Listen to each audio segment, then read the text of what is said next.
This is the Trade and Industrial Education Summer 2024 Program Updates by Dr. Nolan Farr, Mr. Jim Presley, and Dr. David Barber.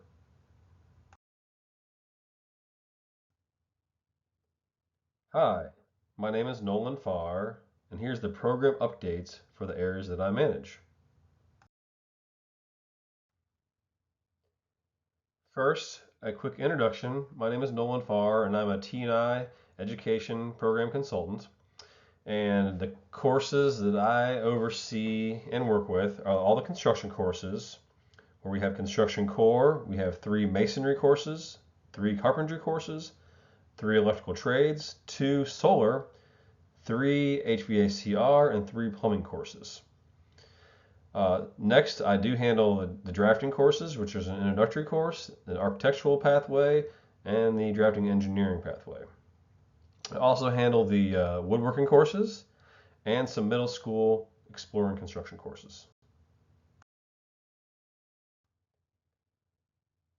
For the academic year 24-25 pathway updates, there are no changes.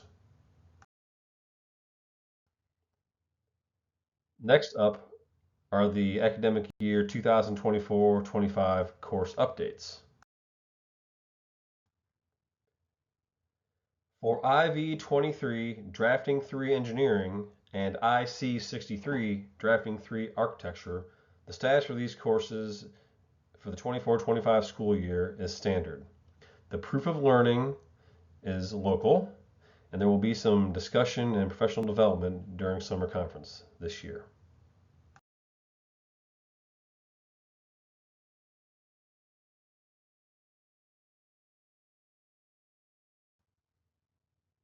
Next up, the 2024-25 program updates.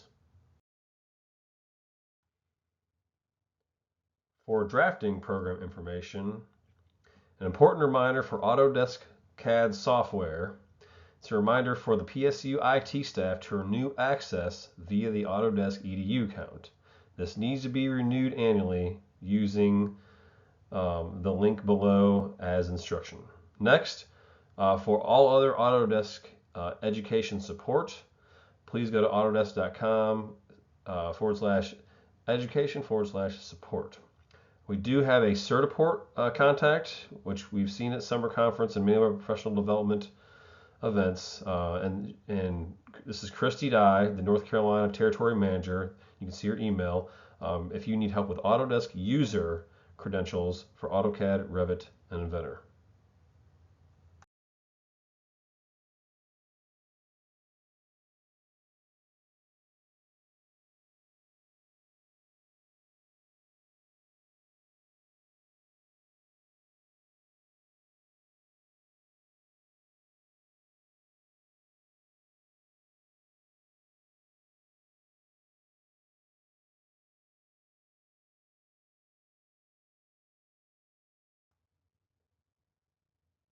A few more pieces of important information for drafting.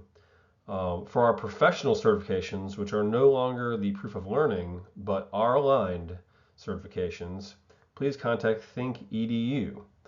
They handle all the Autodesk professional credentials for AutoCAD, Revit, and Inventor. His name is Haz Nomadi, and he's the VP of Learning Services and School Sales. You can see his email, and then we also have our own personalized help website at thinkedu.my.site.com/get certified/s/. We do also have a SolidWorks CAD software and credentials purchasing contact by Carolina Training Associates, and that's Michelle Burgess. You can see her email down there.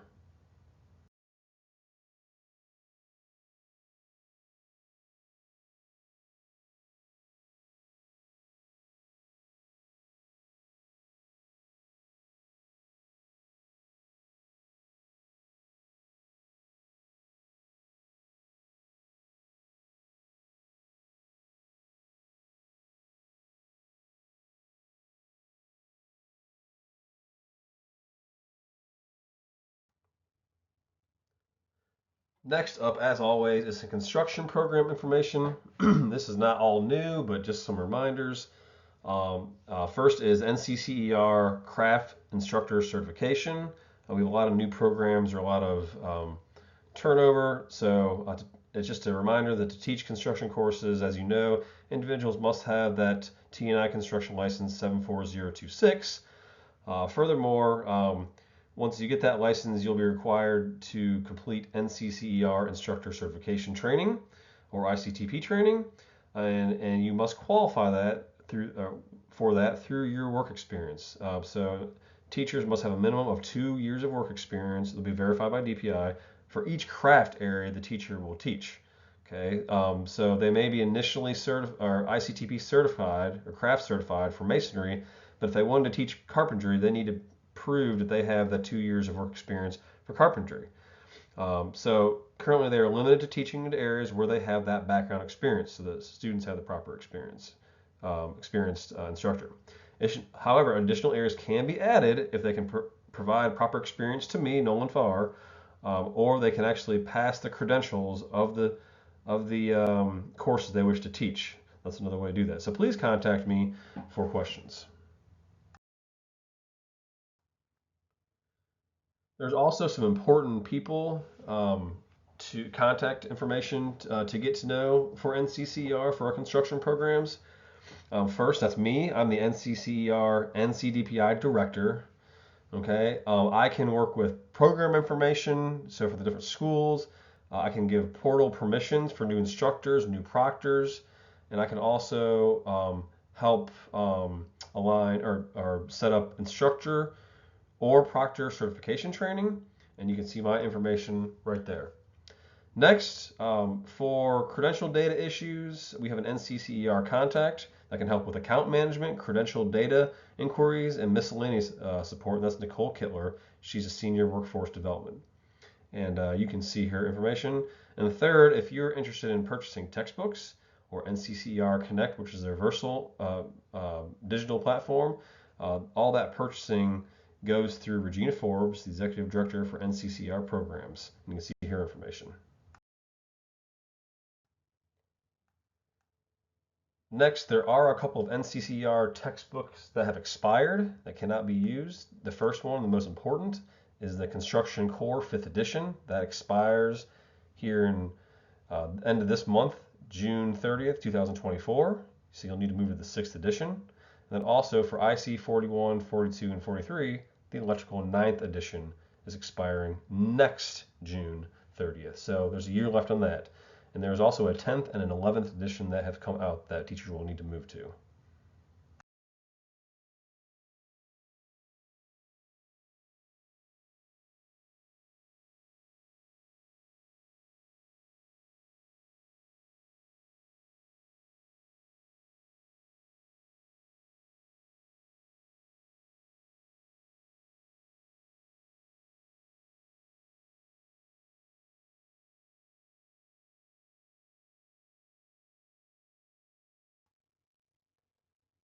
Next is the NCCER Performance App Enhancement. This is a new improved experience that has been available since April 28th, which I know we've stayed away from, but will be required and mandated for the 2024-25 school year.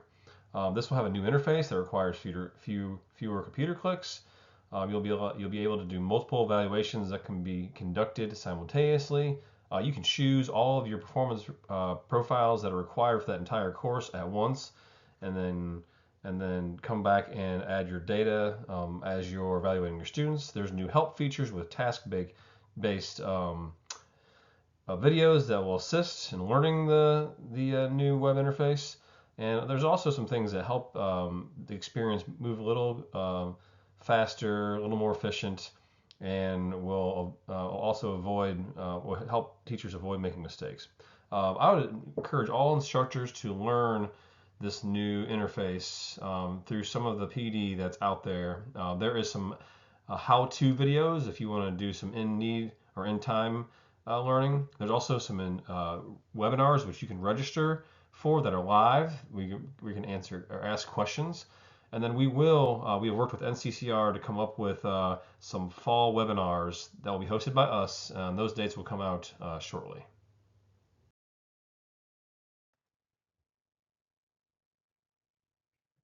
for some NCDPI and CCER support documents that's been created by DPI to help teachers understand how NCCER works with our construction courses.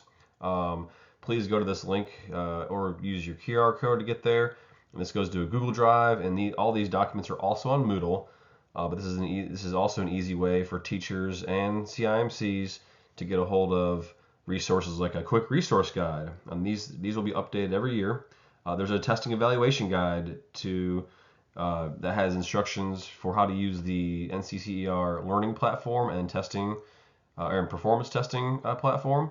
There's also a NCCER modules and our course standards crosswalk, so you can see which standards, which are modules for NCCER, are a part of each one of our construction courses. Which textbooks are used, so a textbook and courses crosswalk, so you know which textbook to use per course. And there's also a PowerPoint that details how students and adults should register for a new NCCER account and therefore getting an NCCER card number. This is very important to follow these instructions so students register properly and that their credential data is accounted for in our NCTE admin.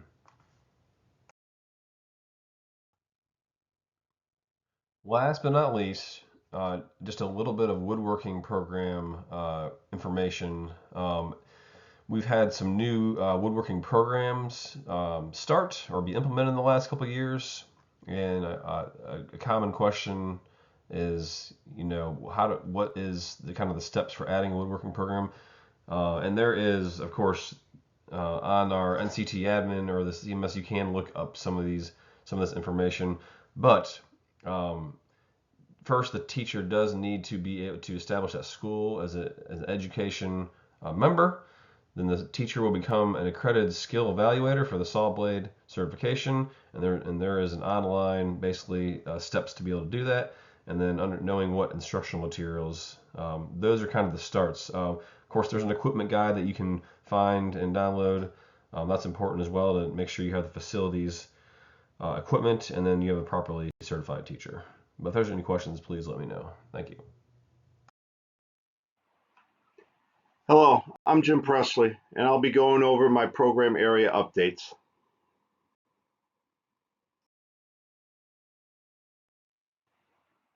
First, let's look at the courses I manage.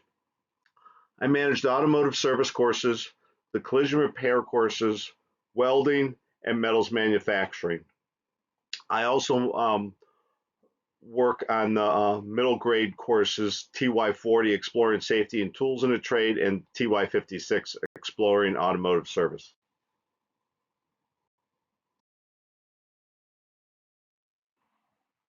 This year, there will be no changes in the pathways for the courses that I manage.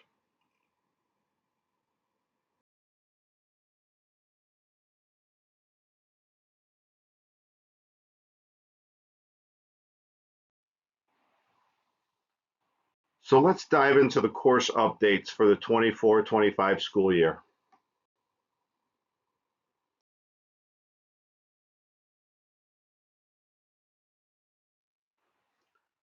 First, let's look at the revised automotive service courses. IT 11 Automotive Service Fundamentals has been revised for the 24-25 school year. It will be in pilot status. The proof of learning will be local.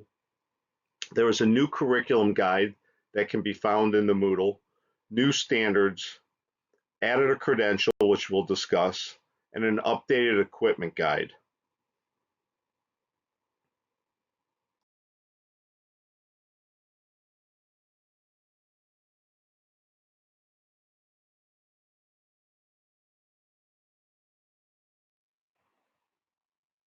IT 16 Automotive Service 1 also has been revised.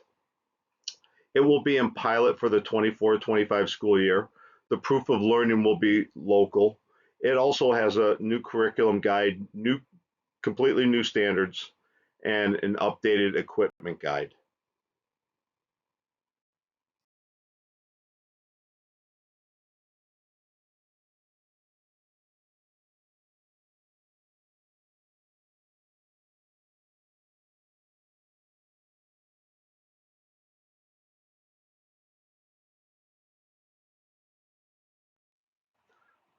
IT 17 Automotive Service 2 has been revised.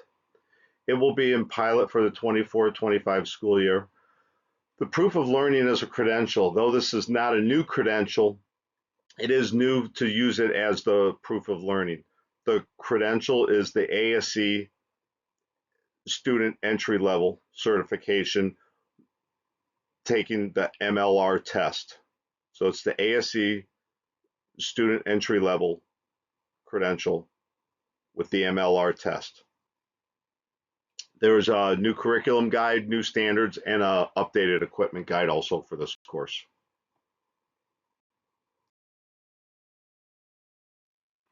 And finally, IT 18 Automotive Service 3 has been revised. It will be in pilot status for the 24-25 school year. The proof of learning will be local. And as with the other three courses, there's a new curriculum guide, new standards, and an updated equipment guide for this course.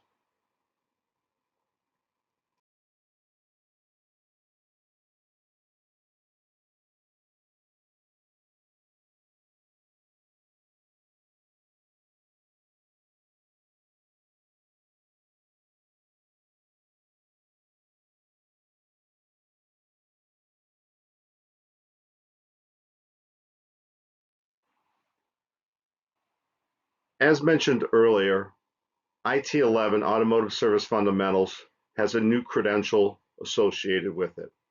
This credential is the Automotive Lift Institute Lifting It Right School Edition.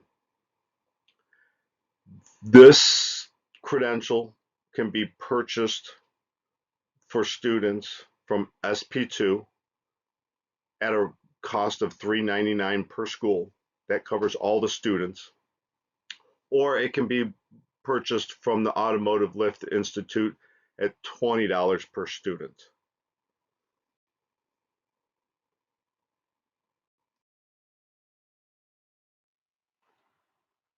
The ASE entry-level certification, maintenance and light repair, is still aligned with IT 17, but for the 24-25 school year, this will be the proof of learning for this course. This credential is offered by the ASE entry-level certification program. You can see the link there, www.ase.com/entry-level. The fee is $46 per student for ASE accredited schools, and there is a volume site license that can be purchased for more students.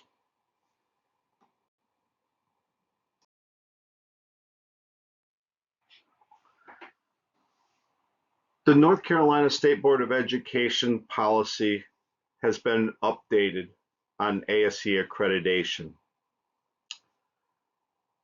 By August 1st, 2024, an automotive service program receiving career and technical state and federal monies must be ASE accredited.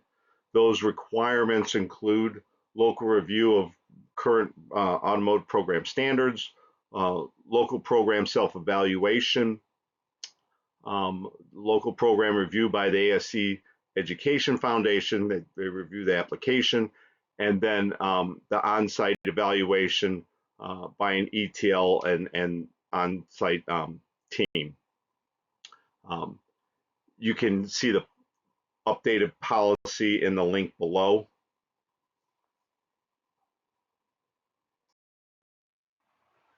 Also with the automotive service programs is the ASE program accreditation. Please submit your applications 6 months prior to the program expiration date. Currently, we are using the 2022 application. That's the latest application. And I will be contacting PSUs to help inform them of their status and offer support.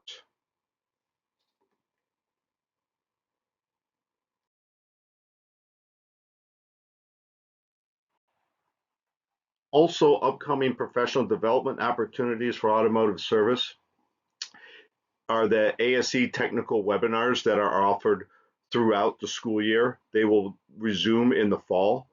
When that information becomes available, I will post it on the Moodle.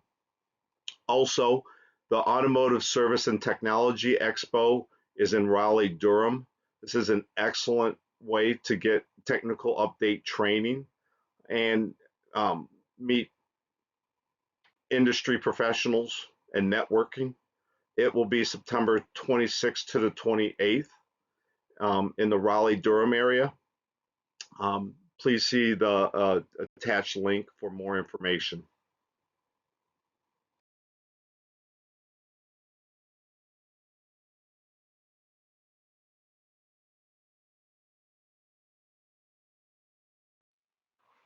Now let's look at updates for collision repair. I-CAR has a new regional representative, Rob Ashbury. There's his contact information and phone number.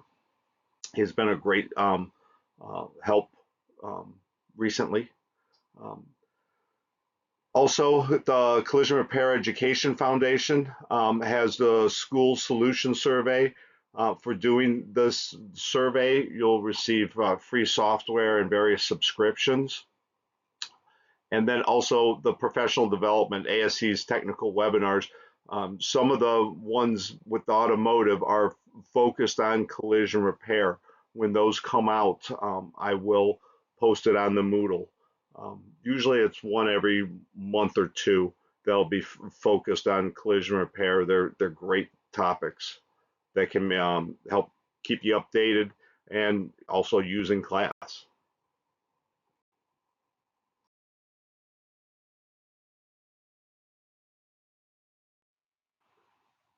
And finally, updates for the metals manufacturing program.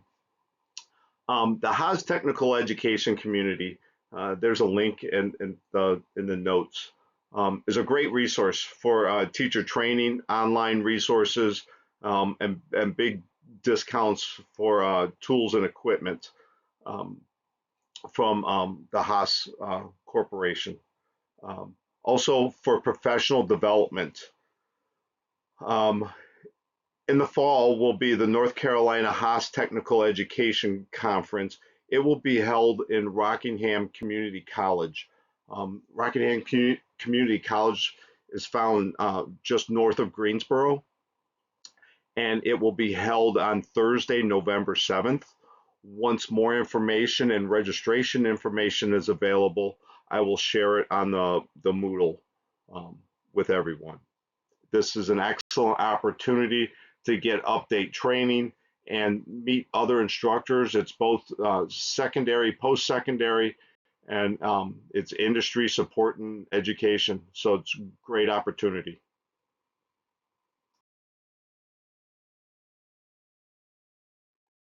My name is David Barber.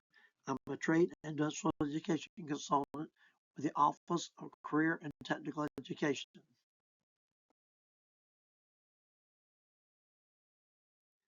The program areas that I cover include three basic areas: public safety courses, drone courses, and the advanced manufacturing classes.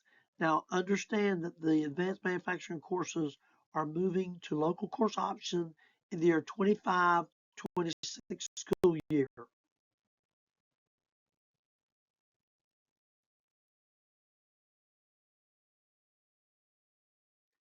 There are no pathway updates for any of my programs for the school year 24-25.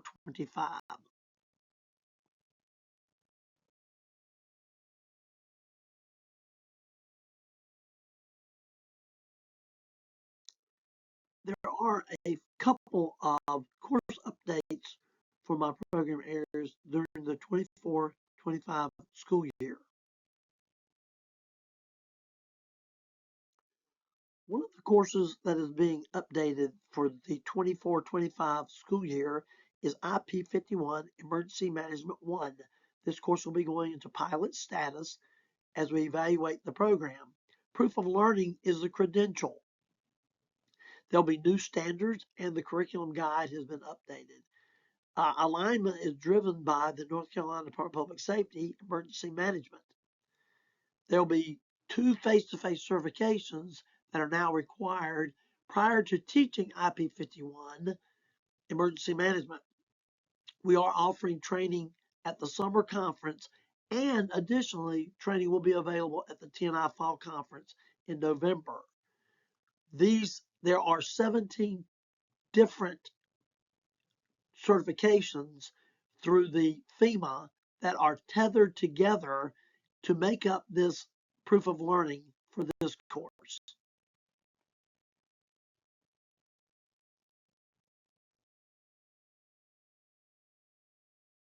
The next course that is being updated in my program area is IP52 Emergency Management 2. Again, this course will go into pilot status for the 24-25 school year, and the credential for this course is the proof of learning. Again, new standards and a curriculum guide are provided. Alignment is driven by the North Carolina Department of Public Safety Emergency Management Division. There are 10 certifications that are tethered together to make up the proof of learning. These are all FEMA modules that require face-to-face training, and the teachers have to do the face-to-face training themselves before they can teach the students for certification. Now, these face-to-face certifications are available through NC Terms, which is the North Carolina Emergency Management Statewide Training System that all of our teachers should be aware of from simply taking Public Safety 1. They're logged into the NC Terms system.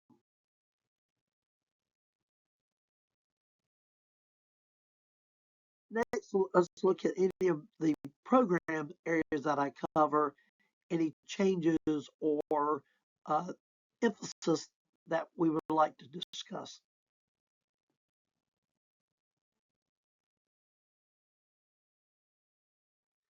The North Carolina High School Public Safety Academy Handbook is being updated again this year. All updated program information can be found within this handbook. It details instructions for meeting the requirements with all of our many outside entities. It includes our annual report from the 23-24 school year on the academic programs across the state. And there's a list of the approved schools and what they can offer during the 24-25 school year. So if you're teaching a program or planning to offer a program in public safety, you need to verify that your school has the proper authority or approvals to do that.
As many of you know who are doing the emergency medical technology program, those programs are no longer managed by myself, but have been moved to Melissa Leeds, who's a health science consultant.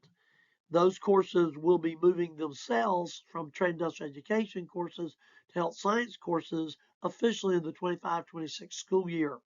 As a result of that, these courses here, IP21, IP22, are no longer part of the NC High School Public Safety Academy program that's managed by me. Process for approvals, program requirements, they'll be documented and managed by the health science consultant, Melissa Leeds.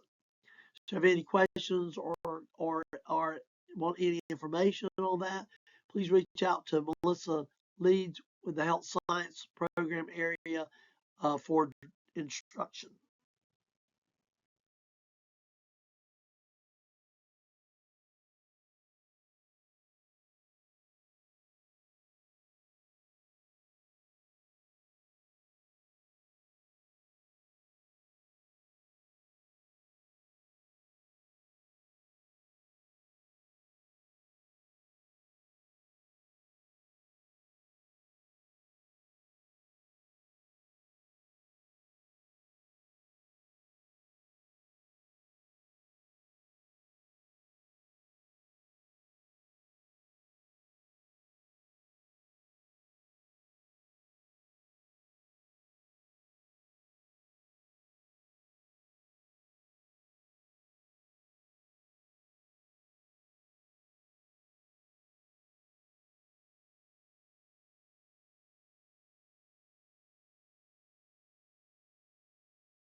A number of our courses are taught through LAPSON. IP 11, Public Safety 1, IP 12, Public Safety 2, IP 41, Law and Justice 1, and IP 42, Law and Justice 2. LAPSON certification, purchasing, and testing is being updated and therefore currently unavailable until mid-August. Specific teacher training is required to teach these LAPSON courses, and for additional information, send a request to David Barber.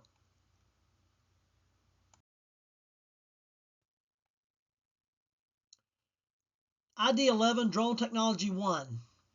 The proof of learning is only CFR 14 Part 107, the UAS Remote Pilot Certification,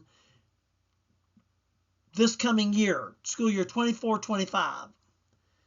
The NCDOT USA Operator Permit is no longer going to be required by legislation. That becomes effective on December the 1st, 2024, and therefore it has been removed from the CTE Credential Directory.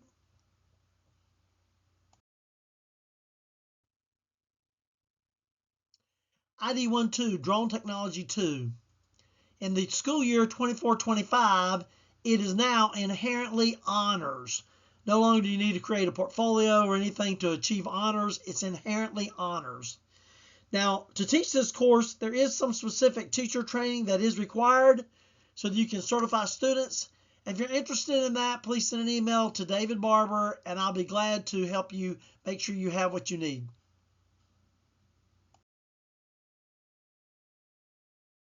Finally, I want to remind you that we do have a hashtag Drone Pilots for NC that includes a lot of materials for all of our drone programs. You know, you can follow us on social media, whether it's Facebook, Instagram, X, LinkedIn. We also have a YouTube channel entitled Drone Pilots for NC, has all of our resources available for you. So you can go on there and see training videos. You can see what's going on in the industry. You can see our North Carolina High School Drone Advisory Committee meetings. We have those listed on there. So lots of resources available for you and for your teachers through our Drone Pilots for NC program.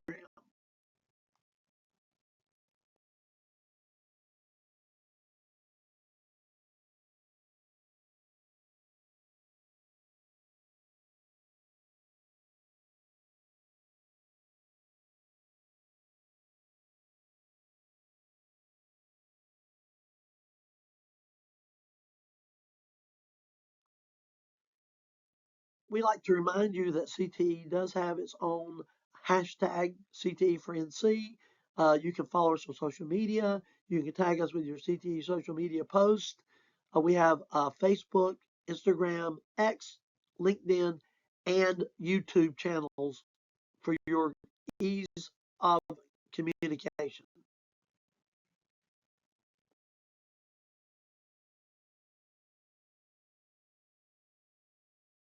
And that concludes our updates for the TNI Education Consultants. On the behalf of Jim Presley and Dr. Nolan Farr, this is David Barber, and we thank you all for all you do for education, our students across the state. Anything that any of us can help you at any time, please